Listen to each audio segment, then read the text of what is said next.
যিসকলে এইবাৰ হাই secondary exam দিলে আৰু যদি আপোনালোকে ফেইল কৰিছে তেনেহ'লে কিন্তু আপোনালোকে এতিয়া ৰিএডমিশ্যন অনলাইনৰ জৰিয়তে কৰিব লাগিব। আজিৰ পৰা কিন্তু হাই ছেকেণ্ডেৰী ৰিএডমিশ্যন আৰম্ভ হৈ গৈছে। সেইকাৰণে যদি আপোনালোকে এইবাৰ হাই ছেকেণ্ডেৰী এক্সাম দিছে আৰু আপোনালোকে ফেইল কৰিছে এতিয়া কিন্তু আপোনালোকে সুযোগ পৰ্টেলৰ সৈতে আপোনালোকে এতিয়া ৰিএডমিশ্যন কৰিব লাগিব। কেনেকুৱাকৈ আপোনালোকে নিজে ঘৰত বহি আপোনালোকে আপোনাৰ নিজৰ মোবাইলৰ পৰা ৰিএডমিশ্যন কৰিব সম্পূৰ্ণ প্ৰচেছ দেখুৱাই দি আছোঁ, চাই লওক। এতিয়া আপোনালোকে ফাৰ্ষ্ট এইটো অপশ্যনত আহিব লাগিব।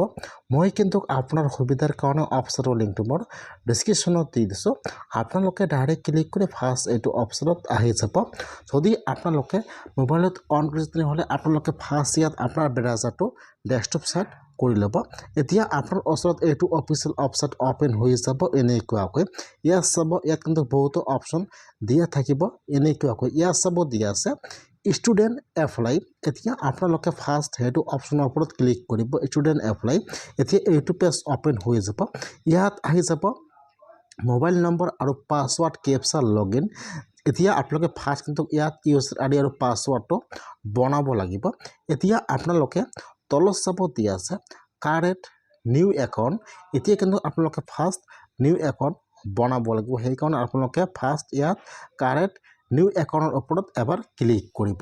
এতিয়া কিন্তু আপোনাৰ ওচৰত এইটো পেজ অপেন হৈ যাব এনেকুৱাকৈ। ফাৰ্ষ্ট চাব ইয়াত দিয়া থাকিব inter S first year station number. এতিয়া যিটো আপোনালোকৰ ষ্টেশ্যন নম্বৰ আছে, এতিয়া আপোনালোকে ফাৰ্ষ্ট ইয়াত আপোনালোকৰ ষ্টেশ্যন নম্বৰটো ইয়াত বহাই দিব। আৰু ইয়াত চাব দিয়া আছে ছেশ্যন। এতিয়া আপোনালোকৰ যিটো বেচ আছে 24-25 নে 22-23 নে 23-24, আপোনালোকে ইয়াৰ পৰা আপোনালোকে যিমানজনত ফাৰ্ষ্ট ইয়েৰত এডমিশ্যন কৰিছে আপোনালোকে ইয়াত চনটো ছিলেক্ট কৰি লৈ ল'ব। ফাৰ্ষ্ট বহাই দিব ষ্টেশ্যন নম্বৰ, তাৰপিছত আপোনালোকে ইয়াত চনটো এনেকুৱাকৈ ইয়াত বেচটো ছিলেক্ট কৰি লৈ ল'ব। যি হয় 24-25 বা 23-24 বা 22-23 আপোনালোকে ইয়াৰ পৰা ছেশ্যনটো ছিলেক্ট কৰি লৈ ল'ব আৰু ইয়াত আপোনালোকৰ ষ্টেশ্যন নম্বৰটো বহাই দিব। আপোনালোকে ইয়াত সকলো বহাই দি ইয়াত চাব দিয়া আছে চাৰ্চ ডিটেইলছ। এতিয়া আপোনালোকে চাৰ্চৰ ওপৰত এবাৰ ক্লিক কৰিব। এতিয়া কিন্তু পেজটো অলপমান লোডিং ল'ব, আপোনালোকে অলপমান ৱেইট কৰিব। যদি ইয়াত নাহে এইটো দেখুৱাই দিব ন' ৰেকৰ্ড ফাউণ্ড। সেইকাৰণে আপোনালোকে ভালকৈ চাই ইয়াত বহাই দিব। তাৰপিছত আপোনালোকে এতিয়া চাৰ্চত ক্লিক কৰিব। এতিয়া ইয়াত পেজটো লোডিং ল'ব, আপোনালোকে অলপমান ৱেইট কৰিব। এতিয়া কিন্তু ইয়াত আপোনাৰ ডিটেইলছ সম্পূৰ্ণ আহি যাব এনেকুৱাকৈ। আপোনালোকে কিন্তু আৰু একো এড কৰিব নোৱাৰিব। ইয়াত আপোনাৰ ডিটেইলছ সম্পূৰ্ণ আহি যাব। আপোনালোকে খালি এবাৰ চাই ল'ব যে আপোনালোকৰ নাম হয় নে নহয়। তাৰপিছত আপোনালোকে এতিয়া অলপমান তলত আহি যাব। ইয়াত আপোনাৰ ডিটেইলছ সম্পূৰ্ণ আহি যাব এনেকুৱাকৈ। এতিয়া আপোনালোকে ইয়াত চাব, ইয়াত আপোনাৰ কিন্তু সকলো দিয়া থাকিব। আপোনালোকে যিটো স্কুলৰ পৰা হাই ছেকেণ্ডেৰী ফেইল কৰিছে ইয়াত কিন্তু আপোনালোকৰ কলেজৰ পৰা স্কুলৰ নামটো ইয়াত আহি যাব এনেকুৱাকৈ। এতিয়া আপোনালোকে ইয়াত চাব দিয়া আছে টোটাল মাৰ্ক আৰু অপশ্যন মাৰ্ক। এতিয়া আপোনালোকে ইয়াত টোটাল মাৰ্ক দিব 500 আৰু আপোনালোকে হাই ছেকেণ্ডেৰীত কিমান মাৰ্ক পাইছে আপোনালোকে ইয়াত মাৰ্কটো বহাই দিব। ইয়াত বহাই দিব টোটাল মাৰ্কটো। যিহেতু হাই ছেকেণ্ডেৰীৰ মধ্যে 500ৰ মধ্যে এক্সাম হয়, এটা ছাবজেক্ট এক্সট্ৰা থাকে, সেইকাৰণে আপোনালোকে ইয়াত 500 বহাই দিব। আৰু আপোনালোকে যে ফেইল কৰিছে আপোনালোকে কিমান মাৰ্ক পাইছে আপোনালোকে ইয়াত মাৰ্কটো টোটাল মাৰ্কটো ইয়াত বহাই দিব। তাৰপিছত আপোনালোকে এতিয়া অলপমান তলত আহি যাব। এতিয়া কিন্তু আপোনালোকে ইয়াত আপোনালোকৰ ফুল এড্ৰেছটো বহাই দিব লাগিব। যিটো আপোনালোকৰ পাৰ্মানেণ্ট এড্ৰেছ আছে আপোনালোকে ইয়াত আপোনাৰ ফুল এড্ৰেছটো বহাই দিব। ফাৰ্ষ্ট চাব দিয়া আছে ষ্টেট। ফাৰ্ষ্ট আপোনালোকে ইয়াত আপোনাৰ ষ্টেট নাম আসাম ছিলেক্ট কৰি লৈ ল'ব। তাৰপিছত ইয়াত আপোনাৰ ডিষ্ট্ৰিক্টৰ নামটো ছিলেক্ট কৰি লৈ ল'ব। প্ৰথমতে নামটো বহাই দিব। ইয়াত সকলো আপোনালোকৰ যিটো ফুল এড্ৰেছটো আছে আপোনালোকে ইয়াত আপোনালোকৰ ফুল এড্ৰেছটো ইয়াত ভালকৈ চাই বহাই দিব যেনেকুৱাকৈ আপোনালোকৰ আধাৰ কাৰ্ডত দিয়া আছে ইয়াত আপোনালোকৰ প্লেছৰ নামটো বহাই দিব এড্ৰেছ লাইন 1 এড্ৰেছ লাইন 2 আপোনালোকৰ ইয়াত ফুল এড্ৰেছটো বহাই দিব এতিয়া কিন্তু আপোনালোকে ইয়াত আপোনাৰ ডকুমেণ্ট আপলোড কৰিব লাগিব ফাৰ্ষ্ট ডকুমেণ্ট লাগিব আপোনাৰ এটা পাছপোৰ্ট সাইজ ফটো 2 নম্বৰত লাগিব ৰেজিষ্ট্ৰেশ্যন 3 নম্বৰত লাগিব আপোনালোকৰ হায়াৰ সেকেন্ডাৰী মাৰ্কশ্বিটটো আপোনালোকে যিটো ফিল কৰিছে আপোনালোকে এটি মাৰ্কশ্বিট অনলাইনৰ পৰা ডাউনলোড কৰি ইয়াত আপলোড কৰি দি দিব আৰু 4 নম্বৰত লাগিব এডমিট কাৰ্ড আপোনালোকক এই তিনিটা ডকুমেণ্ট লাগিব আৰু আপোনালোকৰ ইয়াত এটা পাছপোৰ্ট সাইজ ফটো আপলোড কৰি দি দিব ইয়াত চাব দিয়া আছে চুজ ফাইল এতিয়া আপোনালোকে ক্লিক কৰিব আপোনালোকে ফাৰ্ষ্ট ইয়াত আপোনাৰ এটা পাছপোৰ্ট সাইজ ফটো আপলোড কৰি দি দিব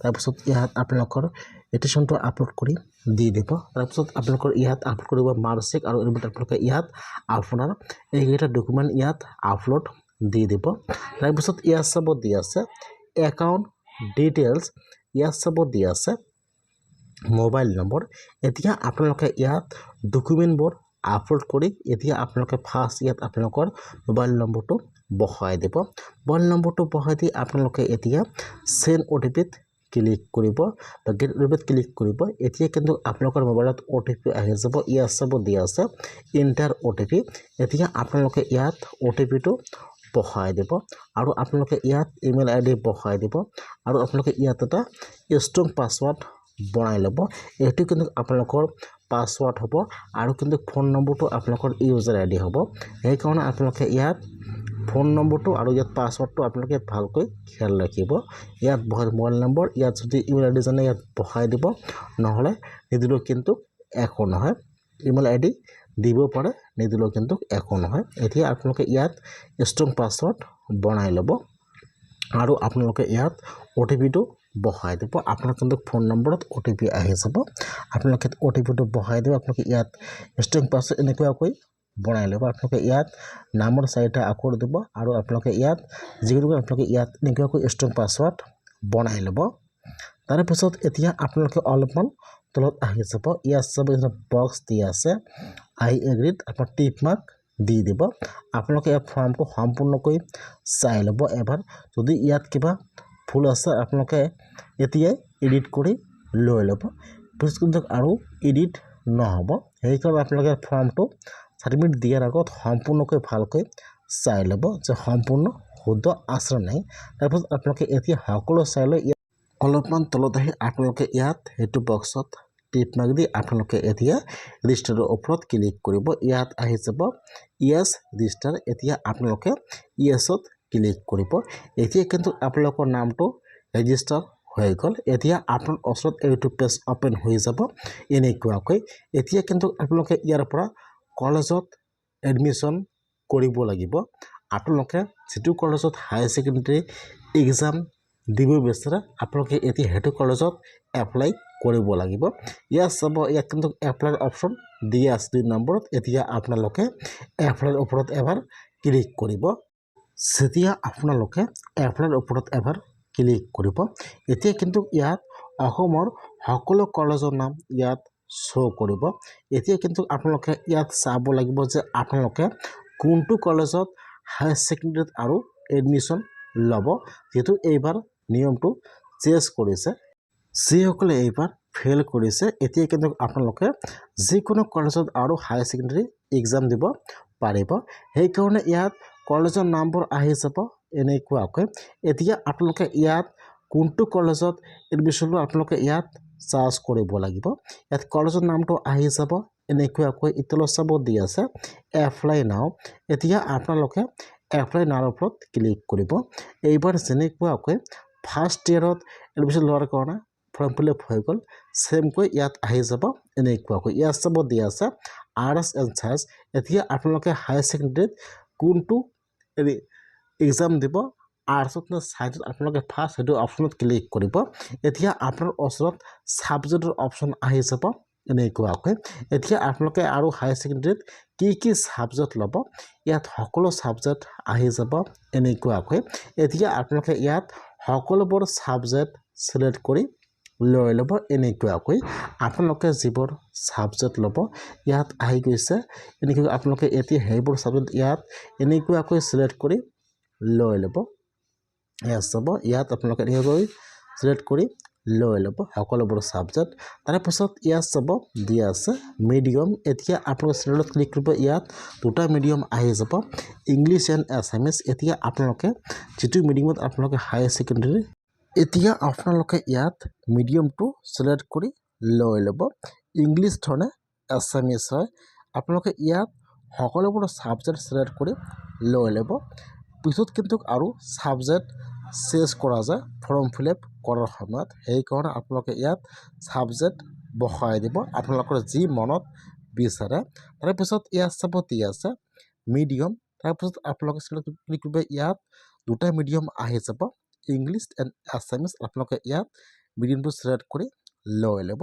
তাৰপিছত তলত চাব দিয়া আছে এপ্লাই এতিয়া আপোনালোকে এপ্লাইৰ ওপৰত এবাৰ ক্লিক কৰিব যেতিয়া আপোনালোকে এপ্লাইৰ ওপৰত ক্লিক কৰিব এতিয়া কিন্তু আপোনালোকৰ লগে লগে ফৰ্মটো ছাবমিট হৈ যাব চাব এতিয়া কিন্তু আপোনালোকৰ সেইটো কলেজত ৰিএডমিশ্যন হৈ গ'ল এতিয়া আপোনালোকে কিন্তু সেইটো কলেজত যাব লাগিব ইয়াত চাব দিয়া আছে ডাউনলোড একনলেজমেণ্ট এতিয়া আপোনালোকে ইয়াৰ পৰা ৰিচিপ্টটো ডাউনলোড কৰি প্ৰিণ্ট কৰি ৰাখি দিব তাৰপিছত যেতিয়া মেৰিট লিষ্ট আহি যাব তাৰপিছত আপোনালোকে সেইটো কলেজত আপোনালোকৰ সকলো ডকুমেণ্ট লৈ আৰু ডিছপ্লে আপোনালোকে সেইটো কলেজত যাই আপোনালোকে আৰু এডমিশ্যন কৰিব লাগিব যিসকলে হায়াৰ ছেকেণ্ডেৰীত ফেইল কৰিছে আজি কিন্তু সুযোগ পৰ্টেলটো অপেন কৰি দিয়া হৈছে ৰিএডমিশ্যনৰ কাৰণে যিসকলে হায়াৰ ছেকেণ্ডেৰীত ফেইল কৰিছে সেইসকলে আজি এনেকুৱাকৈ অতি সহজে